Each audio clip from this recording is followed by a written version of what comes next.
talk a lot about data.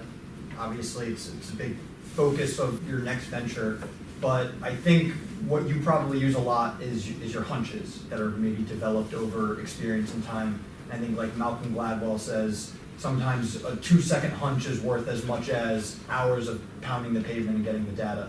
Do you use your hunches? Do you trust your hunches? Do you feel like you need to confirm them? Was there a certain point where you were like, okay, I've got this, more so than any data set can tell me? I know this market because I'm so in it. What's your relationship with your hunches? Well, I think to put that in the proper perspective, you have to understand what I do. I sell buildings, but I only represent sellers. My entire career, I've only represented sellers. I only work on exclusives. So I'm completely agnostic as to who the buyer is. I use hunches to try to figure out who the likely people are going to be, the likely buyers based upon recent activity, who's been active, who has equity. You give a developer equity, they'll do anything in the world. And so you use that kind of gut feel to determine who's going to move up the priority list when you call people.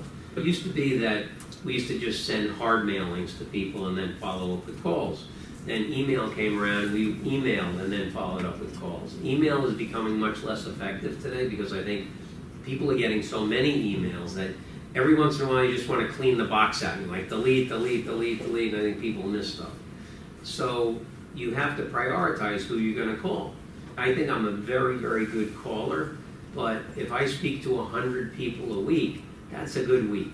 I mean, the most I've ever had, maybe I've talked to 160, 170 people a week, but there are 2,800 people on our developer list. So when we get a development site to sell, how long is it going to take me? Even if I have 2 or 3 other folks making those calls with me, you can't call everybody. So you have to prioritize, and the gut is how you do that prioritization. But you also don't want to overthink things and potentially not focus on something where you could be surprised. Right? And my job always is, hey, get this out to the biggest audience of potential people possible. I use the theory, I have a rare bottle of wine, I want to sell it. I want to sell it in this classroom, or I bring it to Madison Square Garden and there's 17,000 people in there and I'm saying, who wants to buy this? It's likely, not definitely, but likely that in Madison Square Garden I'm going to get a better price. That's how I approach things. I want to get every opportunity out to the biggest audience possible, create a level playing field for every buyer. Again, I don't care who the buyer is.